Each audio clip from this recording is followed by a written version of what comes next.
আজকে HSC ICT chapter 4 introduction to web design and HTML এর প্রথম ভিডিও স্টার্ট করব, যেখানে আমরা আলোচনা করব ওয়েব ডিজাইনের শুরুটা অ্যাকচুয়ালি কীভাবে হয়েছিল, সার্ভার ক্লায়েন্ট বিষয়টা অ্যাকচুয়ালি কী, কেমনে কমিউনিকেট করে ইন্টারনেটের মাধ্যমে, ওয়ার্ল্ডের ফার্স্ট ওয়েব পেজ যেটা 1991 সালের 6ই আগস্ট স্যার টিম বার্নার্স-লি প্রথম ডাব্লিউডাব্লিউডাব্লিউ বা ওয়ার্ল্ড ওয়াইড ওয়েবে পাবলিশ করছিলেন। এবং আমরা আমাদের কম্পিউটারে নোটপ্যাড প্লাস প্লাস যে সফটওয়্যারটা আছে এইচটিএমএল লেখার জন্য সেটা আমরা ইনস্টল করব এবং ওখানে আমরা কোড লিখব।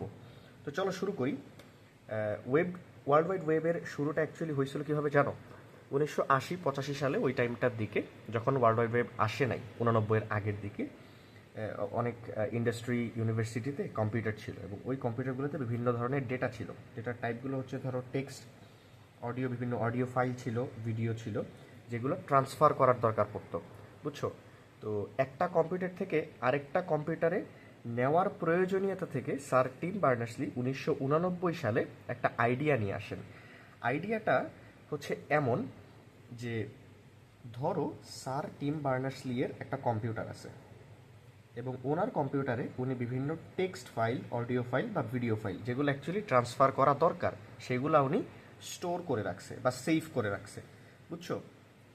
স্টোর করে রাখছে প্রয়োজনীয় ফাইল। এটা কোথায় রাখছে? এটা রাখছে হচ্ছে ওনার কম্পিউটারে। এখন এইটার নামটা হচ্ছে সার্ভার।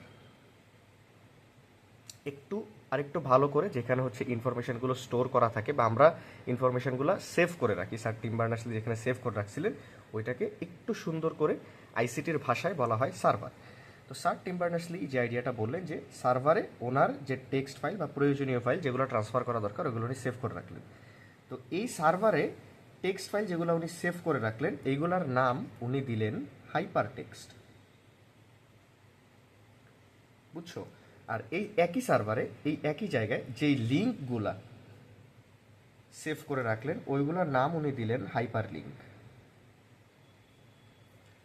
তো এখন এইটা তো স্যার টিম বার্নার্স-লি স্যারের সার্ভার। আরেকটা কম্পিউটার এই সার্ভারের সাথে কি করে কমিউনিকেট করবে এবং এই যে প্রয়োজনীয় ফাইলগুলা এইগুলা সে ডাউনলোড করবে বা অ্যাক্সেস করবে, ট্রান্সফার তো করতে হবে ফাইল। এখন মনে করো এটা হচ্ছে তুমি, যেটাকে বলা হচ্ছে ক্লায়েন্ট। তুমি এই সার্ভারে অ্যাক্সেস করে এই যে প্রয়োজনীয় ফাইল যেগুলো আছে এগুলো তুমি দেখতে চাচ্ছ। তুমি ইন্টারনেটের মাধ্যমে এই ফাইলগুলো অ্যাক্সেস করবা, তুমি ইন্টারনেটের মাধ্যমে এই সার্ভারে অ্যাক্সেস করবা, করে তুমি এই ফাইলগুলো দেখতে পারবা। তুমি একটা রিকোয়েস্ট পাঠাবা সার্ভারে, এই সার্ভার তোমাকে তোমার কম্পিউটারে একটা রেসপন্স পাঠাবে এবং তুমি সেটা দেখতে পারবা। এই পুরা বিষয়ের আইডিয়াটা স্যার টিম বার্নার্স-লি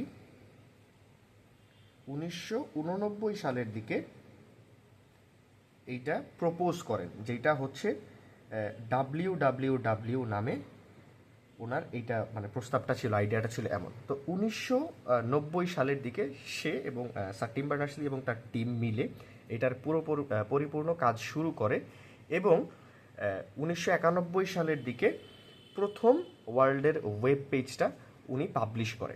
এখন একটা জিনিস মনে রাখো, এটা হচ্ছে তুমি, তোমাকে বলা হচ্ছে ক্লায়েন্ট, তোমার একটা কম্পিউটার আছে, এই কম্পিউটারের মাধ্যমে ইন্টারনেট ব্যবহার করে তুমি সার্ভারে একটা রিকোয়েস্ট পাঠাইতেছো। এটা মনে রাখো, তুমি ইন্টারনেট ব্যবহার করে, ক্লায়েন্ট সার্ভারকে রিকোয়েস্ট করে, সার্ভার ইন্টারনেট ব্যবহার করে ক্লায়েন্টকে রেসপন্স পাঠায়। কথা বোঝা যাচ্ছে না? ক্লায়েন্ট সার্ভারকে রিকোয়েস্ট করে, সার্ভার ক্লায়েন্টকে রেসপন্স পাঠায়। সার্ভারের একটা অ্যাড্রেস থাকে, যেইটাকে স্যার টিম বার্নার্স-লি প্রথম আইপি অ্যাড্রেসের ভিডিওটা উনি হচ্ছে আইপি অ্যাড্রেসের যে আইডিয়াটা উনি এইটা প্রথমে প্রপোজ করেন। তো এই হচ্ছে বেসিক্যালি ক্লায়েন্ট সার্ভারের এবং ইন্টারনেটের মাধ্যমে আইপি অ্যাড্রেসের যে কমিউনিকেশনটা হয়, এইটা হচ্ছে টোটাল ব্যাপার স্যাপার। তো আমরা কম্পিউটার স্ক্রিনে যাব যে অ্যাকচুয়ালি ফার্স্ট ওয়েব পেজটা উনি যে ইন্টারনেটে পাবলিশ করছিল এটা দেখতে কেমন। এই সব কিছুর আগে আর একটা ছোট্ট জিনিস তোমাদেরকে জানতে হবে, ওয়েবসাইটের একটা স্ট্রাকচার, একদম বেসিক স্ট্রাকচার কেমন হয়। যেমন ধরো তুমি google.com-এ গেছো, ঠিক আছে? google.com-এ গেলে এখানে এরকম একটা সার্চ বার থাকে না, দেখছো না? নিচে লেখা থাকে গুগল। এখন একটা ওয়েবসাইটে ঢোকার পরে, যেমন ধরো facebook.com-এ ঢুকছো, ঢুকলে কি করে? তোমাকে বলবে যে ভাই আপনার ইমেলটা দেন, আপনার পাসওয়ার্ডটা দিয়ে লগ ইন করেন। যে কোনো একটা ওয়েবসাইটে তুমি যদি যাও বা ওয়েব পেজে প্রথম যেই পৃষ্ঠাটা থাকে একবারে প্রথমে সেইটাকে বলা হয় হোম পেজ। ঠিক আছে, একবারে প্রথমে যেটা থাকে সেইটাকে বলে হোম পেজ।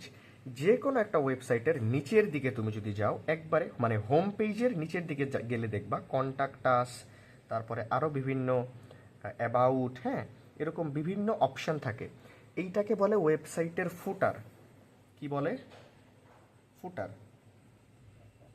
ওয়েবসাইটের ফুটার বলে নিচের দিকের অংশটা। তোমাকে জানা থাকতে হবে যে ওয়েবসাইটের হোম পেজটা অ্যাকচুয়ালি কি। তো এই হচ্ছে তোমার ওয়েব ডিজাইনের শুরুর আইডিয়াটা আসে এইভাবে, এবং পরবর্তীতে আরও বেশি এইটাকে অ্যাডভান্স করার জন্য এবং হচ্ছে আরও সুন্দর করে করার জন্য আমরা সিএসএস আসে, তারপরে জাভাস্ক্রিপ্ট আসে, এগুলো আরও অনেক পরের ব্যাপার, বাট বেসিক আইডিয়াটা এটাই। এখন আমরা কম্পিউটারের স্ক্রিনে যাব এবং যাওয়ার পরে আমরা নোটপ্যাড প্লাস প্লাস ইনস্টল করব। তার আগে আমরা দেখব যে ওয়ার্ল্ড ওয়াইড ওয়েবের ফার্স্ট যে ওয়েব পেজটা ছিল সেটা দেখতে কেমন। তো চলো এখন আমরা কম্পিউটার স্ক্রিনে যাই এবং বাকি কাজগুলো করি। আচ্ছা, এখন আমরা চলে আসছি কম্পিউটার স্ক্রিনে। এসেই যেটা করবা, তোমাদের যাদের কম্পিউটার আছে বা ল্যাপটপ, এসে যে কোনো একটা ব্রাউজার ওপেন করবা। যেমন আমি এখানে দেখো গুগল ক্রোম ব্রাউজারটা ওপেন করে রাখছি। তোমরা Opera mini, Mozilla Firefox, Microsoft Edge, যে কোনো একটা ব্রাউজার ওপেন করলেই হবে যেটা তোমাদের ভালো লাগে। গুগল ক্রোম সবচেয়ে পপুলার। তো এখানে এসে যে দেখো এখানে সার্চ করার একটা অপশান আছে, বুঝছো? এখানে সার্চ করবা, কি লিখে সার্চ করবা? লিখবা যে ওয়ার্ল্ড ফার্স্ট ওয়েবসাইট। এটা লিখে সার্চ করার পরে দেখো একটু নিচের দিকে আসবা। নিচের দিকে আসলে দেখবা যে info.cern.ch, এখানে ক্লিক করবা। দেখছো নামটা ভালো করে দেখে নাও, মোবাইল থেকে সার্চ করলেও কিন্তু এটা আসবে। সো এই যে দেখো প্রথম যে পেজটা আসছে এটাকে আমরা কি বলি? Home page. মনে আছে না? একটা ওয়েবসাইটে বা একটা ওয়েব পেজে ঢোকার পরে প্রথম যে পেজটা আসে সেটাকে বলে হোম পেজ। তো আমরা এখন দেখো এখানে লেখা আছে ব্রাউজ দি ফার্স্ট ওয়েবসাইট। আমরা এখানে ক্লিক করব। ক্লিক করার পরে এইরকম একটা পেজ আসছে, দেখছো? এটা হচ্ছে ইন্টারনেটের প্রথম ওয়েব পেজ।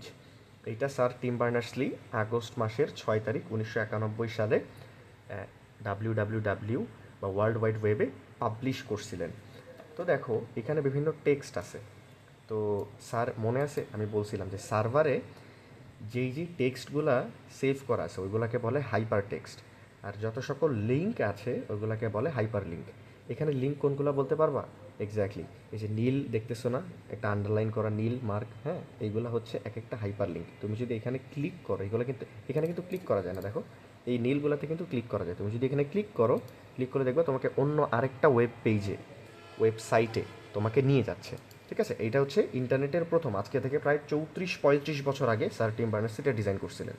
ওকে, সো এখন আমরা একটা সফটওয়্যার ইনস্টল করবো যেটা তোমাদের বইয়ে অনেকগুলো আছে, notepad plus plus Sublime text.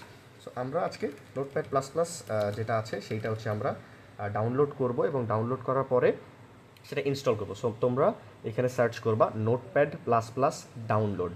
Search করার পরে প্রথম যে ওয়েবসাইটটা আসবে এখানে ক্লিক করবা। ক্লিক করে যে কোনো একটা ভার্সন ডাউনলোড করবা। আমি এই যে ভার্সন 8.7.7 এইখানে ক্লিক করব। ক্লিক করার পরে এখান থেকে আমি ডাউনলোডে ক্লিক করব। ঠিক আছে, সো ক্লিক করলে এখানে থেকে আমাকে ডাউনলোড হইতে থাকবে, হওয়া স্টার্ট হবে এবং ডাউনলোড দেখো হয়ে গেছে। তো আমি এই সিম্পলি এইখানে ক্লিক করব। এটার উপরে ক্লিক করলে আমাকে বলবে যে তুমি কি এটা অ্যালাউ করতে চাও কিনা। আমি ইয়েসে ক্লিক করব। তারপরে এখানে ওকেতে ক্লিক করবা, ল্যাঙ্গুয়েজ দিতে বলতেছে। Next, I agree, next. Normal একটা সফটওয়্যার যেভাবে ইনস্টল করো ওরকমই নেক্সট, তারপরে ক্লিক করবা ইনস্টলে। সো ইনস্টল হচ্ছে, দেখো ইনস্টল হয়ে গেছে। তোমাদের একটু দেরি হতে পারে বা ফাস্ট হতে পারে, কোনো সমস্যা নেই, একটু ওয়েট করবা। তারপরে ফিনিশে ক্লিক করবা। ফিনিশে ক্লিক করে দেখবা নোটপ্যাড প্লাস প্লাসটা ওপেন হয়ে গেছে। ঠিক আছে, সো এইখান থেকে তুমি যেটা করবা, ফাইলে যাবা, ফাইল থেকে নিউতে ক্লিক করবা। প্রথমেই ক্লিক করার পরে তুমি এইখানে লিখবা, কি লিখবা, কেন লিখবা, এটা নেক্সট ভিডিওতে বলবো কোনটার মানে কি। এখন জাস্ট লিখবা, যাদের নাই তারা শুধু দেখো। প্রথমেই লিখবা HTML, তারপরে লিখবা বডি, বডির মধ্যে যে কোনো একটা কিছু লিখবা, ধরো ওয়ার্ল্ড ওয়াইড ওয়েব, তারপরে বডি ট্যাগটাকে তুমি ক্লোজ করে দিবা। এগুলো কি লিখতেছি বোঝার কিছু দরকার নাই, তোমাকে বলবো নেক্সট ভিডিওতে বলবো, সমস্যা নাই, ভয় পাওয়ার কিছু নেই। দেন আমরা HTML এটাকে এভাবে লিখে এখান থেকে ফাইলে যাব, ফাইল থেকে সেভে আমি মনে হয় সেভ অ্যাজে ক্লিক করছি, বাই দ্য ওয়ে সমস্যা নেই। সেভে ক্লিক করব। সেভে ক্লিক করার পরে তোমাদের একটা ফোল্ডার আমি ক্রিয়েট করে রাখছি, এটা একটা নাম দিব।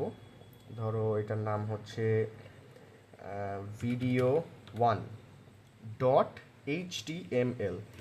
এইটা যে HTML ফাইল, এইটা বোঝানোর জন্য .html লিখতে হয়। সো এইটা দিয়ে আমি সেভে ক্লিক করব।